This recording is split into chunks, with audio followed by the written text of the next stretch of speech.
12페이지 한번 보겠습니다. 용도지역. 혹시 처음 오신 분 없죠? 처음 오신 분. 공부를 처음 하세요? 완전 처음 하세요? 저번, 그럼 공법을 완전 처음이네요? 완전 처음이에요? 공법? 오늘, 저번에 공부한 걸 약간 언급하면서 할 건데, 집에 가서 시간이 없으면 오늘 거 복습하지 말고 저번 주 거 꼭 복습하셔야 돼요.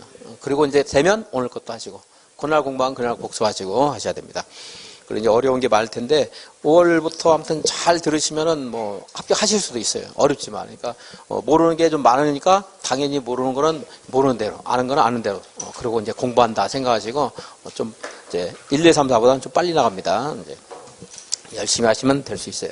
자, 12페이지 용도지역, 용도지구, 용도구역 있는데 우리가 저번 시간에 국가계획 그리고 광역도시계획 그리고 도시군 계획 공부했습니다. 도시군 계획은 두 가지가 있죠. 도시군 무슨 계획이 있어요? 기본계획 그리고 도시군 관리계획 하는 게 있습니다.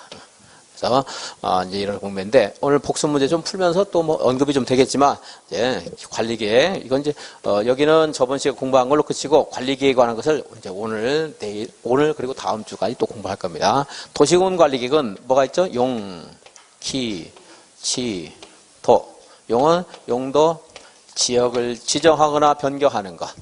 용도 지구를 지정하거나 변경하는 것. 그리고 용도 구역을 지정하거나 변경하는 계획은 도시군 관리계획이고 그리고 이 용도 구역 중에 입지규제 최소 구역이라는 게 있는데 입지규제 최소 구역만을 대상으로 하는 계획이 입지규제 최소구역 계획 그것도 도시군 관리계획이다 그렇습니다.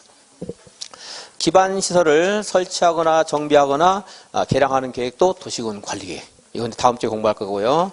어떤 특정한 지역 남양주시 전부를 대상으로 하는 게 아니고 남양주시의 일부 어느 특정한 지역에 대해서 그곳을 재단하고 디자인하는 것이 지구단위 계획구역입니다. 어떤 지구를 대상으로 하는 구역이다 해서 지구단위 계획구역 그리고 이 지구단위 계획구역을 대상으로 하는 계획이 지구단위 계획 다 도시군 관리계획이고 그리고 새로운 신도시를 개발하는 도시 개발 사업에 관한 계획이나 그리고 정비 사업에 관한 계획도 도시군 관리계획이다. 그렇습니다. 그래서 이제 오늘 이걸 공부하고 다음 시간에 이걸 공부하고 그 다음 주에는 이러한 도시군 계획의 범위 내에서 우리들이 토지를 이용할 때 허가를 받아야 되는데 허가와 관련된 건 이제 그걸 공부할 거고요. 그리고 이제 그 다음 주에 도시개발사업, 도시개발법 하나, 정비법 하나, 그리고 이제 건축법, 주택법 이렇게 이제 진행할 겁니다.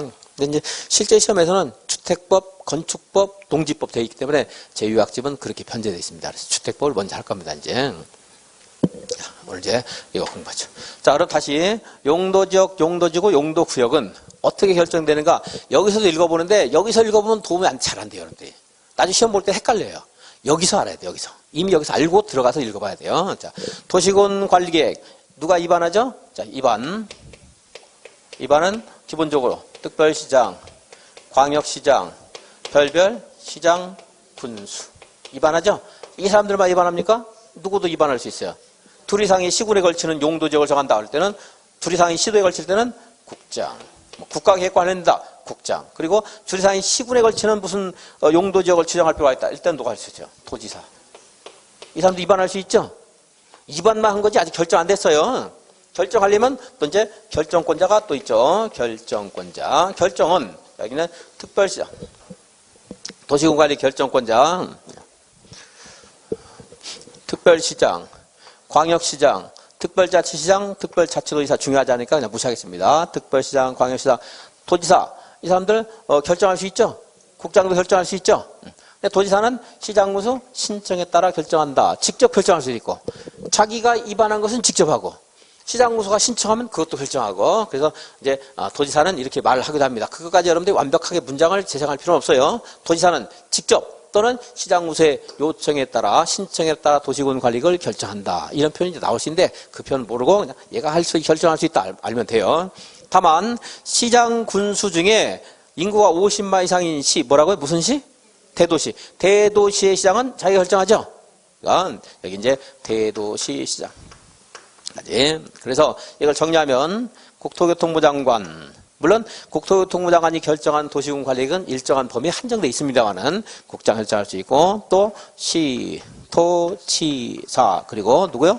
대도시시장. 그래서 이것은 도시군 관리 결정권을 뭐 누구는 일반적인 결정권자, 원칙적인 결정권자 이런 걸 조가해서 쓰고 있는 게 있는데 그런 말들은 사실은 학문적인 그런 분석이 아니고 사실은 어떻게 보면 약간 잘못된 분석이라고 볼 수 있어요. 그건 무시해야 돼요. 자, 그래서 이제 국장, 시도지사, 대도시장 결정할 수 있고 그리고 이제 국장은 언제 결정하는가 이거 알아야 돼요. 따로.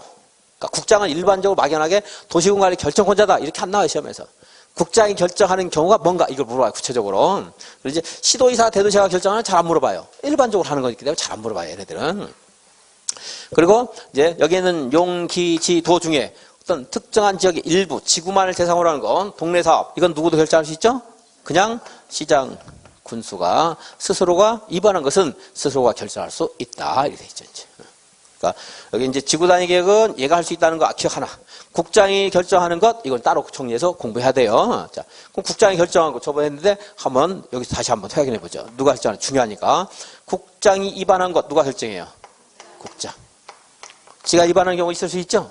그리고 이제 또 국장 입안 안 했어도 여기에 있는 용도구역은 오늘 공부할 건데 개도시 수입이 있다 그랬습니다. 이 중에 뭐를 국장이 결정할 수 있어요? 개발제한구역, 개국장. 개발제한구역은 국장이 결정할 수 있어요. 개발제한구역. 결정할 수 있고 또 용도구역 중에서 뭔가 몰라세요. 국가계획과 관련된 뭐가 있어요? 누가 결정합니까? 국장이 결정해요. 국가계획과 관련된 시가와 조정구역은 국토교통부 장관이 결정한다.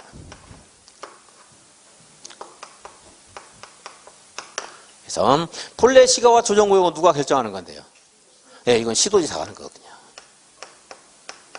이제 국가계획 관련된 시가와 조정구역의 결정은 국토교통부장이 한다. 이렇게 이제 국장은 막연히 얘가 할 수 있다 이거보다 국장이 하는 것까지 정리해서 기억을 해야 돼요.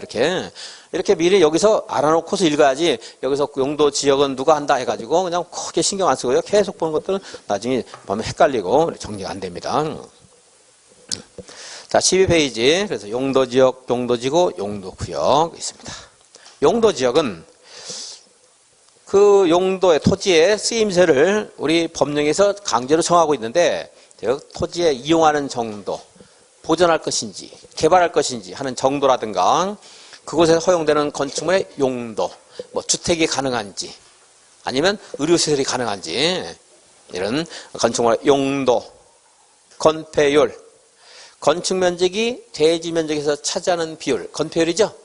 건폐율, 그리고 건축 면적은 어떻게 구할 것인가 하는 것은 이제 건축법에서 공부를 하는 거고요. 용적률, 건축 면적에 대한 건축 연면적의 비율이죠. 건축 연면적은 건축물의 각층 바닥 면적의 합계입니다. 그런데 이제 구체적으로 각층 바닥 면적에서도 이제 건축법에 하면 빼주는 것들이 있는데, 그건 뭐 지하층 면적이라든가 빼주는 것들이 있어요. 그 공부는 이제 건축법에서 하는 거예요, 이제. 그래서 구체적인 건폐율, 용적률 구하는 것은 이제 건축법에서 물어보고, 이제 이런 건폐율, 용적률 이런 것들이 어느 정도까지 허용되는가, 이게 우리 국토계획법에 이렇게 있어요, 이제. 그리고 건축물의 높이 이런 것들도 제한할 수 있고요. 이게 뭐예요? 건축물의 용도지역입니다. 용도지역. 용도지역은 중복 지정할 수 없다. 돼 있죠? 용도지역은 중복 지정할 수 없다. 자, 용도지역은 그게 도시지역 그리고 관리지역, 농림지역, 자연환경 보전지역 있습니다. 얘네들끼리 중복할 수 있다 없다? 없죠? 뭐 도시면서 농림 없어요. 관리면서 자연환경 보전지역 없습니다. 필요하면 이것들을 바꿀 수 있어요. 서로 이제 지정을 변경할 수 있죠. 변경할 수 있지 중복할 수는 없다. 도시지역은 또 주거지역 그리고 뭐 있어요? 상업지역, 공업지역, 녹지지역 하는 게 있죠. 그 관리지역은 보전관리지역, 자연환경 보전지역처럼 개발을 최대한 억제하고자 하는 관리지역. 그러니까 자연환경 보전지역과 비슷해요. 근데 자연환경 보전지역을 정하게 되면 그 주변 지역 개발이 너무 어려워요. 그래서 얘보다는 그 주변 지역을 고려해서 이제 보전관리지역 하고 있습니다. 이건 이제 자연환경 보전지역으로 변경될 가능성이 있어요. 이것은 필요에 따라서. 그리고 농산물, 임산물 생산하는 것이 농림지역인데 이와 유사한 성격을 가진 관리지역이 생산관리지역. 그리고 계획관리지역이라는 게 있는데 이것은 현재 여기까지가 도시지역이고 이건 도시지역이 아니죠. 근데 나중에 필요할 때 도시지역으로 편입이 예상된다. 그 말만 잘 기억하면 돼요. 그래서 개발 가능성이 여기에서 관리, 농림, 자연환경 보전지역 중에서 가장 열려있는 곳이 어디예요? 계획관리지역. 그 얘만 사계절이잖아요. 사계절. 사계절이 뭐예요? 혹시 기억나세요? 건폐율이 40%가 되거든요. 다른 건 얼마인데요? 20이거든, 20. 얘만 사계절. 그래서 어떤 거요? 계획관리지역. 녹지역도 얘하고 비슷하게 보전녹지지역, 생산녹지지역. 그런데 관목이라든가 잡풀, 잡목, 웅덩이 같은 것들이 자연스럽게 형성된 녹지지역. 뭐라고요? 자연스럽게 형성됐다니까 자연녹지지역. 지금 말한 것처럼 물 웅덩이라든가 관목, 잡풀 같은 거 있어요. 그러니까 보전 가치가 별로 없어요. 녹지로서 보호 가치가 별로 없어요. 그러니까 녹지지역 중에서 그나마 주거상업공업지역의 용도가 부족해서 개발 가능성이 열려있다. 그럼 어디예요? 자연녹지지역. 불가피한 경우에 제한적인 개발이 가능하다. 막 개발하면 안 되고 제한적인 개발이 가능한 거. 이제 자연녹지지역.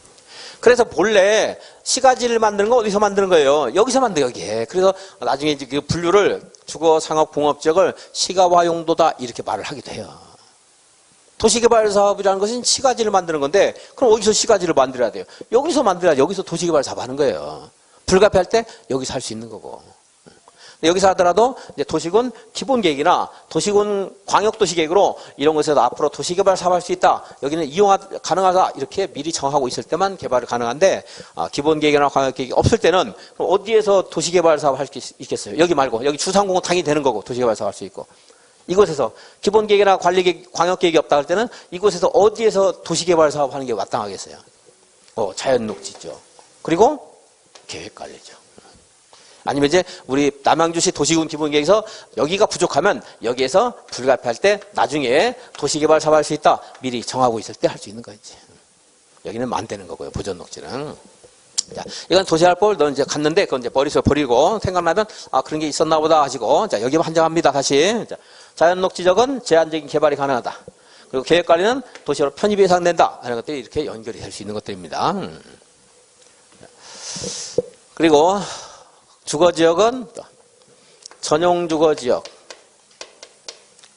일반 주거지역, 그리고 뭐가 있어요? 준주거지역 있죠. 공업지역도 비슷하죠.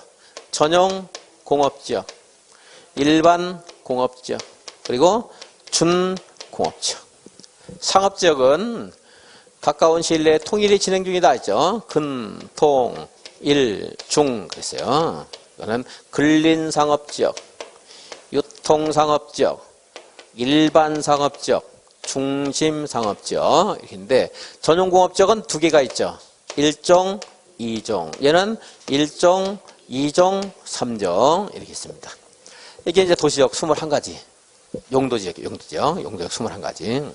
그래서 여러분들이 어디까지 법률에 있고 어디는 대통령에 있는가 몰라도 돼요. 전혀. 이제 여기 이렇게 여기까지는 법률에서 정하고 있고 나머지 이런 것들은 여기 아니고 이렇게 해서 여기까지는 법률에 있고 나머지 여기 있는 것들은 이제 대통령령에서 이제 구분하고 있는 거예요. 이제. 근데 토지의 쓰임새라든가 토지의 개발 같은 것들은 이제 지방자치를 지금 물론 국토를 보호하기 위한 국토종합계획 같은 거 있지만 우리가 공부하는 건 이제 지방자치를 중심으로 한 그런 토지 이용 계획입니다. 그래서 여기에 있는 용도지역을 조례로서 세분할 수도 있어요. 주거지역이나 상업지역, 공업지역, 녹지지역을 세분할 수 있어요. 관농자는 세분 못합니다. 얘는 성격이 유사하기 때문에 대한민국 어디를 가나 그 쓰임새가 비슷해요. 농림지역 다 농사짓는 것, 임산물 있는 거 비슷한데 근데 서울의 베드타운으로서 역할을 가지고 있는 위성도시 있을 수 있잖아요. 그런 거는 주거지역의 성격이 굉장히 다양화될 수도 있어요. 또 그죠? 근데 주거 지역은 별로 없는데 불구하고 상업적인, 상업은 그렇다고 치더라도 주거가 발달되면 이것도 발달될 가능성이 많겠지만, 어디는 공업 기능이 굉장히 발달된 도시도 있을 수 있잖아요. 그죠? 그런 곳에서는 또 그 지역의 조례로서 어떻게, 전용 공업적을 1종, 2종, 또 일반 공업적을 1종, 2종, 3종, 이렇게 나눌 수도 있다는 거예요. 나누라는 게 아니고, 나눌 수도 있어요. 이게 최근에 나온 거예요, 이제. 없었던 건데, 용도 지역은 조례로 세분 못했어요. 자, 용도 지역을 조례로, 시도, 대도시 조례로 세분할 수, 추가 세분할 수 없다. 맞아요, 틀려요? 틀렸어요, 이제. 그 말 나올 수 있어요, 분명히. 세분할 수 있다. 저는 여기 이제 오늘 공부하는 용도 지구는 세분할 수 있는데, 용도 지역 세분은 없었어요. 생긴 거예요, 새로, 제도가. 이제. 지역의 사정의 다양성, 이런 복잡성, 이런 것을 고려해서 법이 자꾸 변화가 되는 거예요. 전에는 용도 지역은 세분 못했어요, 조례로. 용도 지구만 세분할 수 있었는데, 이제 조례로서 용도 지역을 주거 지역, 상업 지역, 공업 지역, 조금 전에 말한 것처럼 창원 같은데 공업 지역을 세분할 수 있고, 또 이제 일산 같은데 이런데 주거 지역을 또 세분할 수 있고, 이렇게 주거 기능이 아주 발달된 도시, 그리고 상업이나 공업이 아주 발달된 도시는 이렇게 따로 조례로 세분할 수 있다. 녹지 지역도 세분할 수 있어요. 근데 이제 관리, 농림, 자연환경보전적은 성격이 고만고만하기 때문에 이걸 세분하는 것은 없습니다. 조례로서. 주상공록 세분할 수 있다. 그리고 지문 중에 분명히 나올 수 있어요. 답은 아니더라도 나와요, 이게. 나올 겁니다. 알고는 있어야 됩니다. 21가지가 있는데, 이제 제가 이제 강의하면서 몇 가지가 있다 하는 것은 중요하지 않습니다. 숫자를 말할 때 꼭 제가 그냥 읽고 나오는 건 제가 항상 그런 말 하죠. 10,000번 읽어도 의미가 없다고. 그래서 그냥 읽고 넘어가는 것은 여러분들 몰라도 돼요. 나중에 이제 어려운 것들은 비교를 해서 정리해 주거나 아니면 이거 이렇게 외워야 된다. 몇 번 강조하는 건 외워야 돼요. 이제 그런 것들은 말을 만들어 주거나 할 때는 외워야 되고, 그렇지 않은 것들은 그냥 무심결에 넘어가도 돼요. 어차피 그거 빼보고 그냥 의미 없이 되뇌봐야 기억 안 나거든요. 그래서 저는 공부 방법이라는 겁니다. 제 생각에 또 맞았다는 것이 좀 잡소리를 많이 하나? 최근에 의료 무슨 연구를 했더니 사람들이 계속 반복되는 걸 하면 뇌가 활성화가 안 된대요. 그러니까 사람이 계속 쓰면 발전하는 게 뇌하고 뼈하고 심장이래요. 뇌를 계속 쓰면 발전하는데 똑같은 걸 계속 하면 발전 안 한대요. 새로운 것, 이렇게 자극적인 거, 이렇게 해야 돼요. 창의적인 거. 제가 그래요. 공부를 똑같은 걸 10,000번 하면 내가 실증 느낀다, 이런 말. 제가 만든 말인데 맞는 것 같아요. 확실하게 보니까. 자꾸 다양하게 생각을 해야 돼요. 자극을 주고 공부하고, 아니면 쉬어야 돼요. 똑같은 거 밋밋하게 계속 하는 건 의미가 없어요. 의료진들이 굉장히 연구했는데 저는 옛날부터 잘 알았어요. 공부하면서.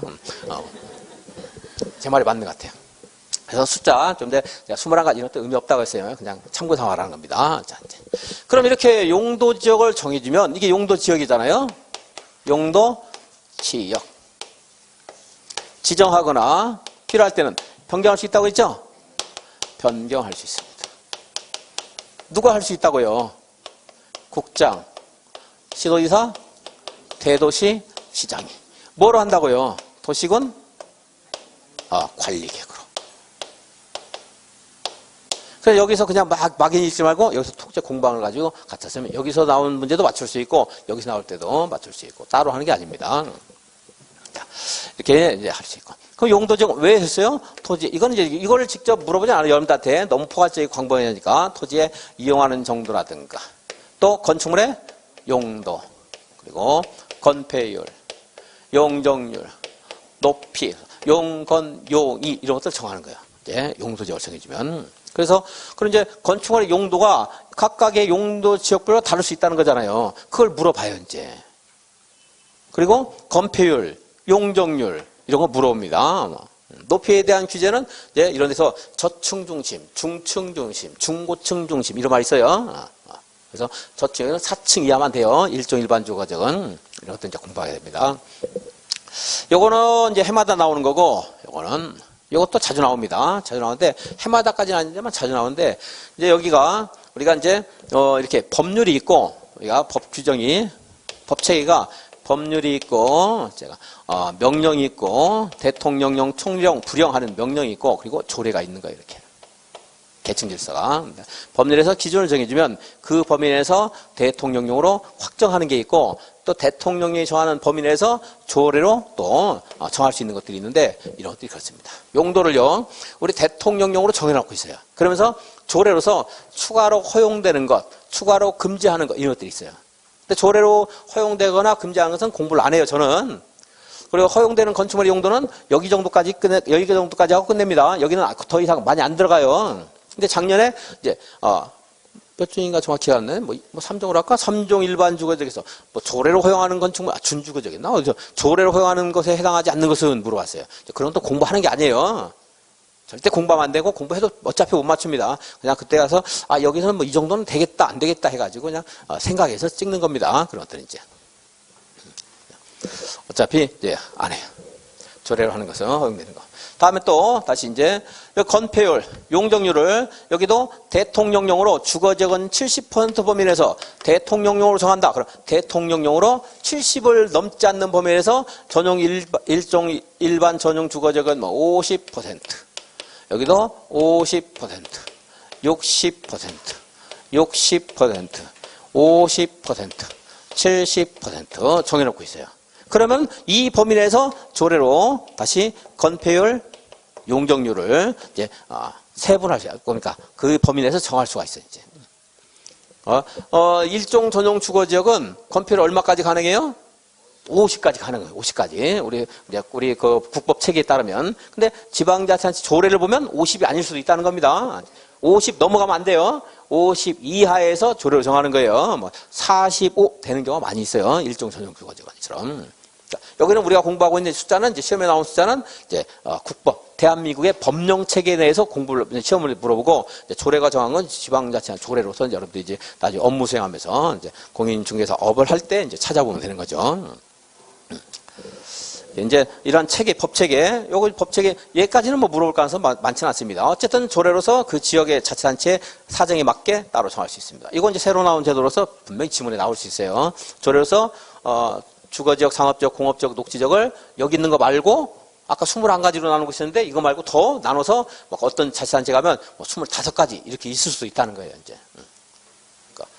있다는 거. 그거는 이제 아셔야 되겠고. 이제 용적률도 법에서 정한 범위가 있고, 그럼 대통령령으로 법률이 정하고 있는 상한선 범위 내에서 이제 주거지역은 500% 범위 내에서 대통령령으로 정하는 기준에 따라 조례로 정한다. 이렇게 돼 있어요. 그럼 이렇게 주거지역은 이거다 했으면 500을 넘지 않는 범위 내에서 대통령령으로 정해져요. 그리고 그 범위 내에서 지역 사정에 맞게 조례로 다시 정해주는 거예요. 이렇게 이제 했습니다. 그래서 우리는 이제 법령에 있는 것까지 공부를 한다. 그랬습니다. 건폐율을 봤는데 건폐율 전에 건축물의 용도부터 보겠습니다. 자, 전용 주거지역은 1종, 2종 이렇게 있다고 있죠?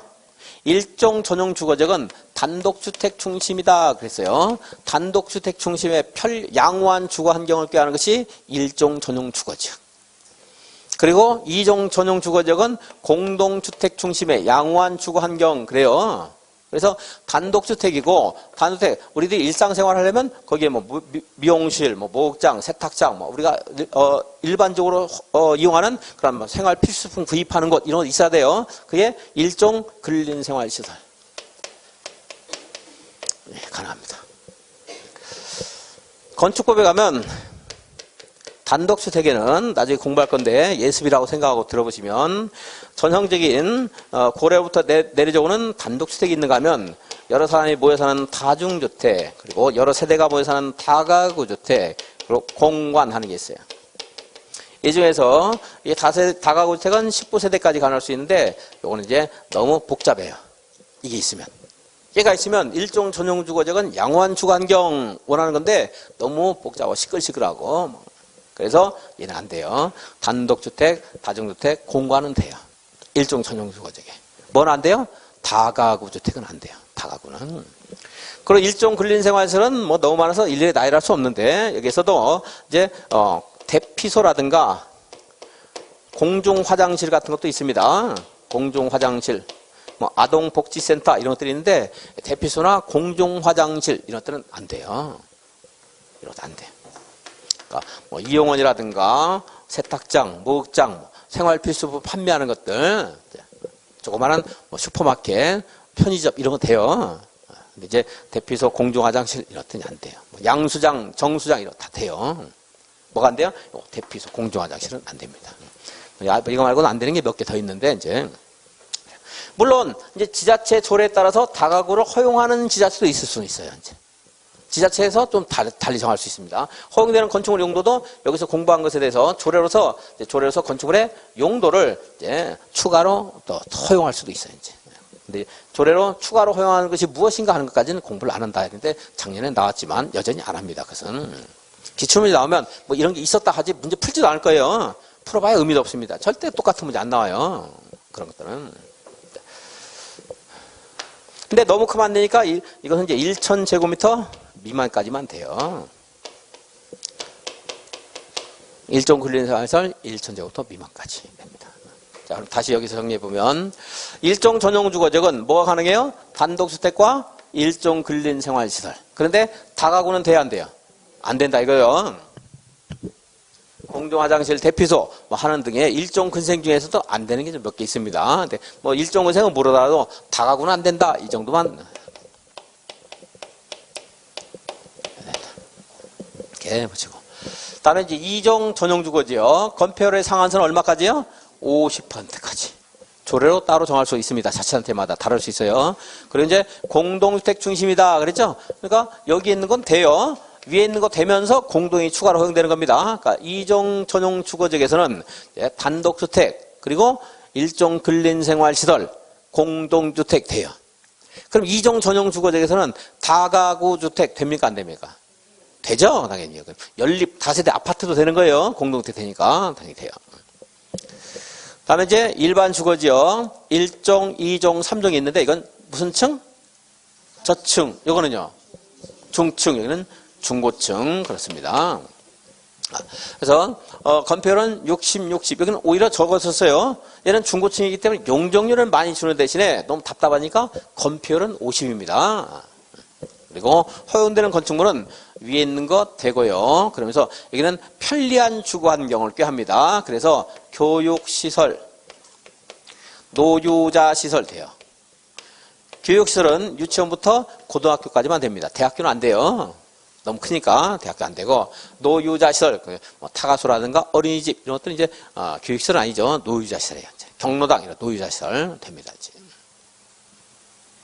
여기는 학교가 돼야 안 돼요. 전용주거지역은. 안 됩니다. 학교는 어디서부터 돼서요? 이제 일반 주거지역부터 돼요. 일반 주거지역. 여기 2종근생 돼야 안 돼요. 2종근생. 된다고 한 적 없는데 제가. 자, 1종근생, 이거 플러스 교육 노유자. 2종근생 안 돼요. 장의사 안 됩니다. 동물병원 안 돼요. 다음에 여기는 이제 위에 있는 것 되고요. 그리고 교육 노유자도 당연히 됩니다. 여기 있는 거 다 되는 거예요. 위에서부터 계속 쌓아 나가면 돼요. 그런데 여기에 이제 종교시설가 나올 수 있어요. 그리고 3종은 2종하고 똑같습니다. 다만 2종, 3종 다른 것은 이제 여기 허용되는 건축물의 용도는 같은데 건폐율과 용적률이 달라요. 그것만치. 종교시설 되고. 다시 그런데 일종 일반 주거지역에는 안 되는 게 있습니다. 여기 몇 층 이하 그랬죠? 4층 이하. 근데 이제 단독주택 말고 건축법에 하면 공동주택 하는 게 있는데 공동주택은 아파트, 연립, 다세대, 기숙사. 네, 아파트는 주택으로 쓴 층수가 5개층 이상일 때. 좀 전에 여기 몇 층 이하라고 했어요? 4층 이하. 아파트 돼야 안 돼요? 안 됩니다. 아파트 안 돼요. 그래서 연립 다세대는 됩니다. 연립 다세대, 단독주택, 뭐 다중, 다가구 다 돼요. 근데 이제 아파트는 안 됩니다. 그리고 일종 근생 됩니다. 그러니까 뭐 공중화장 대피소 안 된다 그래요. 여기는 다 돼요. 그런 거 다 되고. 그리고 이제 교육시설, 노유자시설, 대학교는 안 됩니다. 대학교 안 되는 거. 종교시설 돼야 안 돼요. 일종 일반 주거지요. 안 되죠? 저층 중심 그랬죠. 제가 그래서 약간 과장해서 이렇게 그림을 그렸잖아요. 저층에 돼야 안 돼요. 높아야 되죠? 그러니까 일종 일반 주거지역은 저층 중심. 종교시설이 된다 안 된다? 안 된다. 2종 3종은 종교시설 돼야 안 돼요. 그건 되고 이제 아파트 돼야 안 돼요. 되겠죠. 여기는 아파트는 안 된다. 공동주택 되지만 아파트는 안 됩니다. 준주거지역은 건폐율은 70범위 내에서 조례로 정하도록 하고 있고, 그리고 이제 허용되는 건축물 용도가 훨씬 많아요. 여기는 다시 일종은 전용주거지역은 단독 중심의 양호한 거 그랬죠? 여기는 단독수는 공동주임 양호한 거. 여기는 저층, 중층, 중고층 중에 편리한 주거 환경 그랬습니다. 그래서 편리한 걸 추구하기 때문에 옆에 있는 유치원도 좀 있으면 편리하잖아요. 그죠? 편리한 주거 환경입니다.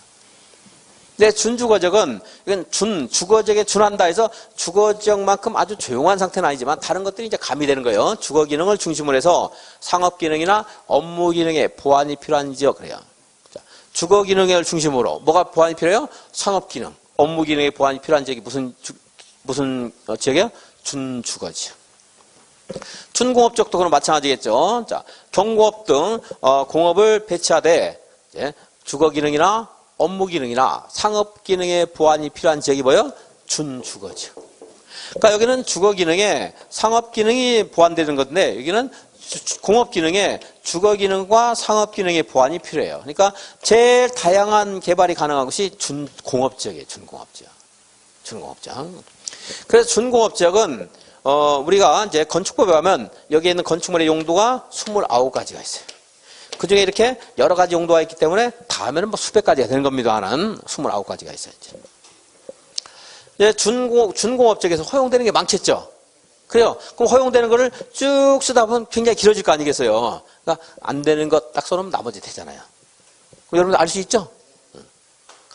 얘기해 보세요. 안 되는 거. 알 수 있다고 했으니까. 되는 거 얘기해 보세요. 이제 나머지 된다고 했으니까. 우리는 모르지만 알 수는 있어요. 찾아보면 이제 통하는. 네, 농담했고요. 자, 준공업적 안 되는 게 두 가지가 있죠. 뭐가 안 됐어요? 묘지 위에다 공장 지으면 돼요, 안 돼요? 묘지 관련 시설, 위락 시설 안 된다. 얘는 안 돼요. 안 된다. 묘지 위락 안 됩니다. 나머지는 다 되는 거예요. 이제. 아파트 되겠어요, 안 되겠어요? 준공업적에서 되죠, 그죠? 아파트입니다. 그거 말고도 무슨 1종은생, 2종은생, 뭐 단독주택, 공동주택, 문화, 집회시설, 종교시설 다 되는 거야. 뭐만 돼요? 묘지 관련시설, 봉안시설, 화장실 이런 거, 공동묘지 이런 거, 공동묘지 같은 자연장지, 공동묘지 이런 거, 그리고 위락시설, 단란주점이라든가 유흥주점, 요즘에 나오는 클럽 이런 거 안 돼요. 이제. 이렇게 해서 준공업적. 그럼 이제 준주거지역은 주거 기능에 상업 기능에 보완이 필요하다고 했죠. 그죠? 그러면은 이 준주거지역은 준공업적에서 허용되지 않는 것은 여기서도 안 돼요. 그래요. 자, 뭐가 안 돼요? 묘지 관련 시설. 또 뭐가 안 되죠? 위락 시설.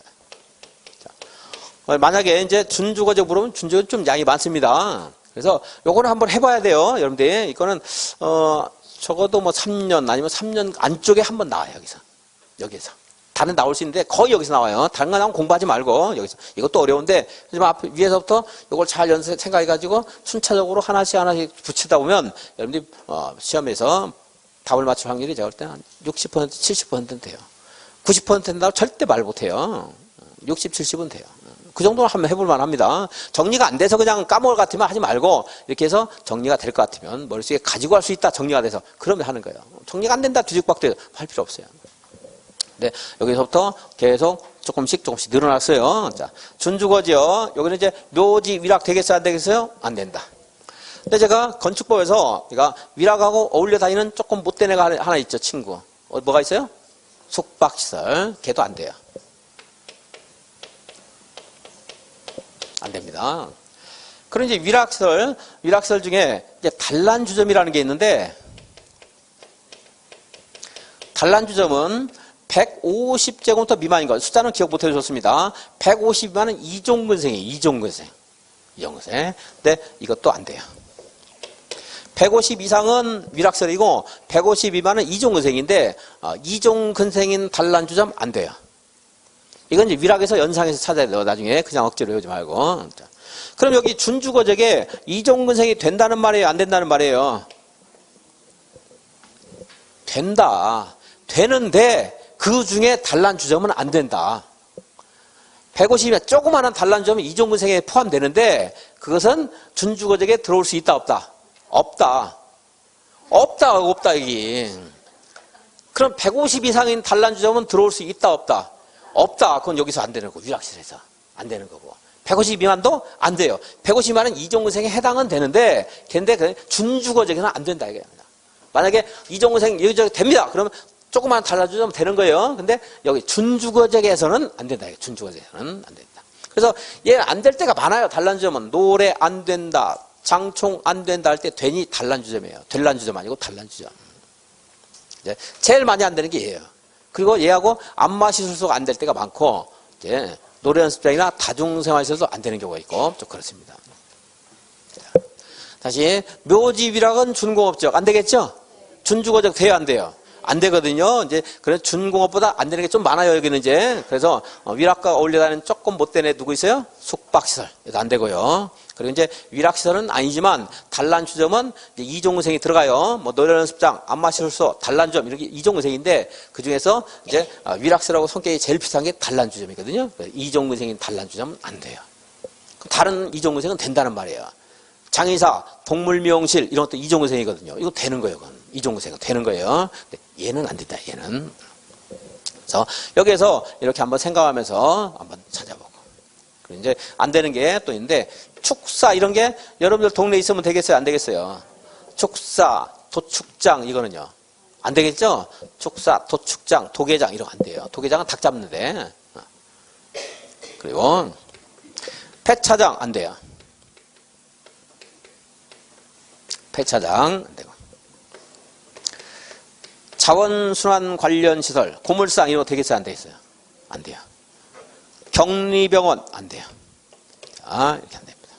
그래서 여기는 아까 여기에서 한번 상상해서 한번 생각을 해보고 자, 그럼 이제 주거지역 지우고 다시 한번 써보겠습니다. 여러분들이 생각나는 대로 한번 들어보세요. 자, 묘지 관련 시설 안 되죠? 또 뭐가 안 됐죠? 위락시설 안 됐죠? 얘에서 연상할 수 있는 게 무슨 시설? 숙박시설 안 됐고. 또 이종근생 이견하지만 무슨 시설? 단란주점 안 됐습니다. 이건 안 되는 거고. 그 다음에 또 뭐가 안 됐죠? 축사, 폐차장, 자원순환 관련 시설. 그리고 무슨 병원? 격리병원. 전염병 환자 치료하는데 이렇다. 코로나 치료소 전문적으로 있다면 그건 안 된다는 거지. 그래서 여기는 연상하시고 이거는 그냥 말을 한번 만들어 볼게요. 축구 선수는 폐가 좀 커야 자격이 있다 이렇게 해가지고 한번 외우면 이제 두 개를 한번 따로 하세요. 뭐 이걸 다 말을 만들 수 없기 때문에 이렇게 따로 했습니다. 축구 선수는 폐가 커야 자격이 있다. 그래서 축은 축사. 이제 축구하면 축사예요. 축사. 이제 건축부 와서도 축구하면 축사입니다. 이제. 그리고 폐는 뭐예요? 폐차장. 자원순환 관련시설. 그리고 무슨 병원? 격리병원. 근데 자원순환 관련시설 대신에 고물상 나올 수 있어요. 그 정도 알 수 있어야 되겠죠. 폐기물 처리 및 재활용시설. 뭐요? 자원순환 관련시설. 그러니까 폐는 폐차장으로 읽든 폐기물 처리시설로 읽든 상관없어요. 폐기물도 안 돼요. 여기에 안 돼요. 안 돼. 자원순환 안 되거든. 안 되는 겁니다. 얘는. 되는 게 아니고. 뭐 이쪽에서도 가끔 나오는데 그걸 공부할 수 없습니다. 뭐가 나올지도 모르는 거고 너무 어려워서 이것도 어려운데 죽겠는데 이렇게 정리해도 규칙성이 있는 것 같지만 좀 어렵잖아요.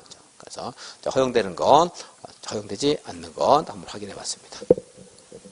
그리고 쉬우니까 여기 하나 보면 자연환경 보전 지역은 허용되는 게 많아요? 금지되는 게 많아요? 금지되는 게. 그러니까 허용되는 거 써요.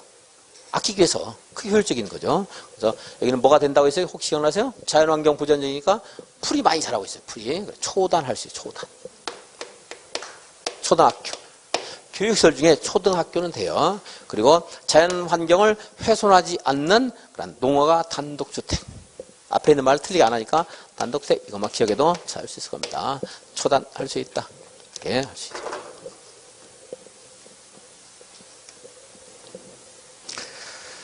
이제 용도지역의 내용이었습니다. 그럼 지금까지 본 거 확인해보고 10분 쉬도록 하겠습니다. 12페이지. 용도지역, 토지의 이용이나 건축물의 용도, 건폐율, 용적률 또는 건축물의 높이 등에 대한 제한을 정하고 있는 제도를 용도지역이라 한다. 읽을 때 뭐 완벽하게 재생을 안 시켜도 되지만 무슨 말인가 좀 이해가 좀 될 수 있죠? 근데 중복지역 할 수 있다 없다? 없다. 1종이면서 2종인 거 있어요 없어요? 없죠? 1종 아니면 2종 그렇습니다. 용도지구 이 공부하고 있는 용도지역으로서 토지의 어떤 효율성, 토지의 공익적인 개발, 토지의 공익적인 제한 가능하다고 생각해 만들었던 거예요 제도를. 그죠? 고조선 시대에는 뭐 범죄 행위에 대한 처벌 행태가 뭐 세 가지인가밖에 없었어요. 뭐 벌금 내리는 거, 손 자르는 거, 뭐 곤장 치는 거 몇 가지가 없었어요. 지금 형사처벌도 굉장히 다양해졌죠. 그죠? 그러니까 옛날에는 토지에 대한 제한도 이 정도는 충분하다고 생각했는데, 근데 지금은 더 다양해질 필요가 있어요. 그래서 무슨 제도가 생겼어요? 용도 지구 생겼잖아요. 그래서 용도 지구는 토지의 이용이나 건축물의 허용되는 건축물의 용도, 건폐율, 용적률, 높이에 대한 용도 지역의 제한을 강화 또는 완화함으로써 토지 이용을 합리화시키고 토지의 공익적인 그런 제한을 꾀하고자 하는 것이 용도 지구예요. 그러니까 여기에 있는 행위자는 어때요? 강화할 수도 있고 완화할 수도 있고 더 줄일 수도 있고 더 늘려줄 수도 있고 하는 것이 뭐예요? 용도 지구다. 작년에 이제 이거 단독 문제 하나 나왔습니다. 가로놓기. 그러니까 요거 쭉 이 말 써놓고 이거는 뭐냐 해가지고 그건 용도 지구였어요. 그리고 얘가 이제 이걸로 해결을 못 되는 어떤 공익적인 개발의 제한이라든가 또는 공익적인 개발을 진흥하기 위해서 무슨 제도가 생긴 거예요? 이제 용도 구역 생겼잖아요. 이제 용도요. 용도지가 있고 마지막으로 이제 용도 구역 하는 게 있고 앞에 있는 것들의 행위자를 강화 완화해서 따로 정하는 것이 용도 구역 제도 그렇습니다. 근데 용도 지구는 뭐 할 수 있다고 했어요? 중복 지정할 수 있다. 용도 지구. 용도 지역은 안 되고, 용도 지구는 중복 지정할 수 있다. 여기 뭐 경관지구, 고도지구, 방화지구 하는 것들인데, 걔네들은 중복할 수 있다. 그래서 용도 지구는 경관지구, 고도지구, 방화지구, 방제지구, 보호지구, 취락지구, 개발진흥지구, 그리고 특정용도 제한지구,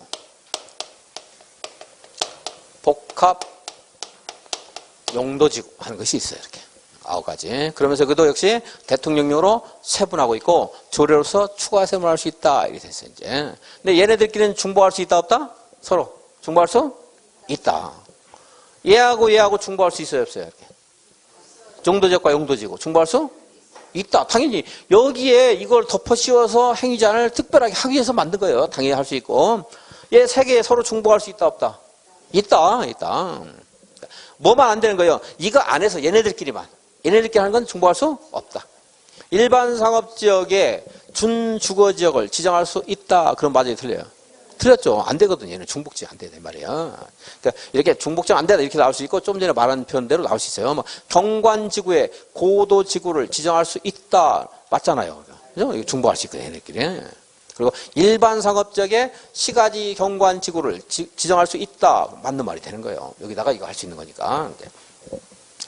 자, 용도구역은 용도지역이나 용도지구의 제한을 강화 또는 완화한다. 했고, 자, 용도지역.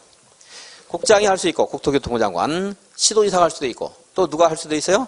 대도시장이 용도지역을 지정하거나 또는 용도지역을 필요에 따라 변경하는 것을 무엇으로 한다? 도시군 관리계획으로 결정한다. 도시적은 주거, 상업, 공업, 녹지적이 있고 이제 이 정도 쉬운 지문 도시적은 무엇이 있는가 하는 것들은 뭐 혹가다 하면 우리 시험에 나오는 경우가 있는데 그건 이제 5문제 안쪽이고 이런 것들이 이제 그러니까 학개론에 한 번씩 나와요, 가끔. 용도지역 같은 거 물어볼 때. 그러니까 학개론을 위해서 따로 공부할 거 없습니다. 그냥 공법을 공부한 사람은 한번 2바퀴만 돌았다 하면 학개론에 나온 문제는 다 맞춰요. 근데 이제 일찌감치 포기해서 1차만 본다 이런 사람은 이제 공법 문제를 한 2문제까지 나올 수 있거든. 틀리는 거지. 모르니까. 이제 아주 기본적인 문제가 한 2문제. 어떤 때는 뭐 3문제까지. 중개사법에도 또 1문제. 막. 그래서 공법에 2문제, 3문제가 다른 법에서 나와요. 기본적인, 아주 기본적인.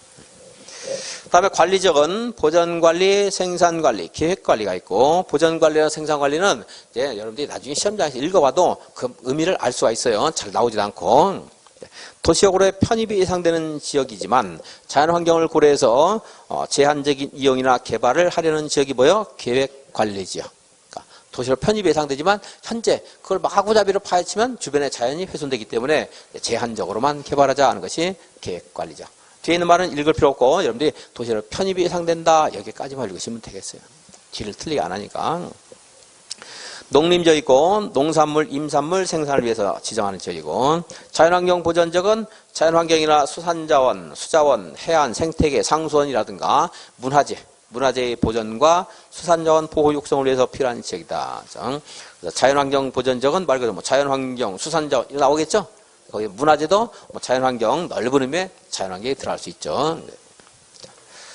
이제 그런 것이 해놓은 이유는 나중에 이제 그 용어라는 것은 그 용어가 의미하는데 뭡니까 의미하는 바 그 용어가 설명하고자 하는 바를 함축하는 단어를 쓰도록 돼 있어요. 그냥 갖다 쓰는 게 아니고 자연환경이니까 문화재는 사람이 만든 거라서 안 들어가는 거 아닐까 혹시 이제 답이 없다 보면 1, 2, 3, 4, 5를 보는데 다음 중 틀린 것은 옳은 것은 있는데 답이 안 보여요. 자연환경은 문화재는 자연환경 아닌데 이거 틀린 거 아니야 이렇게 할지 몰라서 써놓은 거예요. 이제 어려운 건 아니니까 틀린 말 안 나옵니다. 4번은 맞는 말 나와요. 자, 용도지역을 세분하는 건 국장, 시도의사, 대도시장은 도시군 관리 결정으로 주거지역, 상업지역, 공업지역, 녹지지역을 다음과 같이 세분하여 지정할 수 있다. 필요할 때 할 수 있죠? 그거 보기 전에 맨 밑에 보면 양관어 2번. 시도의사, 대도시장은 해당 시도 또는 대도시의 도시군 계획 조례가 정하는 바에 따라 도시군 관리 결정으로 위에 있는 기준에 따라 세분된 주거, 상업, 공업, 녹지지역을 추가적으로 세분해서 지정할 수 있다 그랬잖아요. 그죠? 그러니까 만약에 주거 기능이 굉장히 발달한 도시가 있어요. 그럼 이제 준주거지역도 1종, 2종, 3종 이렇게 할 수 있고 전용 주거지역도 1종, 2종 그리고 특수 전용 주거지역 한다든가 이렇게 가지고 만들 수 있고 한다는 거 이제 아까 설명드렸죠. 다음 이제 주거지역은 1종, 2종 전용 주거지역인데 1종은 단독주택 중심의 양호한 주거환경, 2종은 무슨 주택? 공동주택. 그리고 일반 주거지역은 이제 편리한 주거환경을 꾀하는 건데 1종은 무슨 층? 저층. 몇 층이야? 4층이야. 여기 안 써있지만 그래서 아파트가 돼야 안 돼요. 종교시설은 돼야 안 돼요. 안 되고 2종은 중층 중심, 편리한 주거환경 3종 중고층 중심. 준주거지역은 주거 기능을 위주로 해서 일부 상업 기능, 업무 기능의 보완이 필요한 지역. 그랬죠? 그러니까 허용되는 건축물의 형태가 굉장히 다양하겠죠. 안 되는 거 몇 개 봤죠? 몇 안 됐죠? 묘지, 위락은 일단 안 되죠. 그럼 위락에서 연상하는 거 숙박시설과 단란주점, 이종근생. 이종근생은 된다는 말이에요. 되는데 이종근생 중에서 단란주점만 안 된다 이 말이에요. 그리고 축구선수는 폐가 커야 자격이 있다 했죠. 축사, 폐차장, 자원순환 관련 시설, 자격, 격이 뭐예요? 격리병원. 한반병원 돼야 안 돼요? 되죠. 됩니다. 종합의료시설 돼야 안 돼요? 되는 거예요. 이제 마약 중도사 진료소라든가 전염병 환자 치료소 같은 이런 거 안 된다는 겁니다. 다음에 상업죠. 근린상업, 유통상업, 일반상업, 중심상업. 우리 법에는 순서가 이게 다르지만 제가 이제 외우기 좋게 나중에 이제 건폐율 용적률을 더 암기하기 좋게 근, 동, 일, 중 순서를 이렇게 바꿨죠. 근린상업적은 근린지역에서 일용품이나 서비스의 공급을 위해서 필요한 지역이다 하는데 이건 제가 그냥 안 써도 되는 건데 그냥 간단하게 그 단어만 써놓은 겁니다. 보시면 돼요. 시험에 나올 가능성 높고 나와도 다 할 수 있죠. 유통상업은 유통기능, 일반상업은 일반상업 상업기능, 일반적인 업무기능. 근데 답이 다 연결돼 있어요. 시험에서 이제 용도지역의 특성을 물어볼 때가 있는데 얘네들은 답으로 처리되거나 나올 가능성이 별로 없겠죠. 그 맛이. 중심상업, 도심, 부도심의 상업기능, 업무기능의 확충을 위해서 필요한 지역이다. 다 알 수 있죠. 근데 전용공업, 일반공업은 공부 안 한 사람은 몰라요. 전용공업적은 무슨 공업? 중화공업 등 공해성 공업을 수용하기 위한 것이 전용공업지역. 공업 중에서 전형적인 것이 옛날에 공해를 유발하는 거였어요. 알고 보면. 그죠? 생길 때. 그래서 공해성 공업. 그 일반 공업적은 이하고 대비돼야 되니까 뭐라고 하죠? 환경을 저해하지 않는 공업에 배치를 해서 필요한 지역. 일반 공업지역. 그러니까 연기 뿔뿔 나는 것은 어디 있겠어요? 전용 공업지에 있고 좀 깨끗한 게 이제 일반 공업지역. 그리고 좀 더 사람들이 많이 모여 사는 곳이 어디요? 준공업지역. 경공업 등 공업을 위주로 하되 상업기능이나 업무기능 그리고 심지어 거기 사는 또 사원들 숙소 있어야 되니까 주거기능의 보완이 필요한 지역. 다만 뭐는 안 됐어요? 묘지, 위락은 안 됐죠. 다음에 보전녹지, 도시의 자연환경이나 경관을 보존할 필요가 있다. 보존할 말이 있어요. 생산녹지는 농업적 생산할 말이 있고, 자연녹지만 뭐였어요? 자연할 말 없고 보존할 필요가. 제가 자연적으로 형성된 관목이 있다 이랬지만 법에 그 말이 있는 거 아니에요. 설명을 하기 위해서 그런 것이고, 보존할 필요가 있지만 불가피한 경우에 제한적인 개발이 허용된다 하는 말 나오면 무슨 녹지예요? 자연녹지. 그러니까 개발이 좀 현상된다 하면 자연녹지. 그리고 이제 여기는 지금 공부한 용도지역을 세분한 용도지역을 시도이사 대도시장이 추가로 세분할 수 있다. 이렇게 하지. 자, 10분 쉬었다 14페이지부터 보도록 하겠습니다.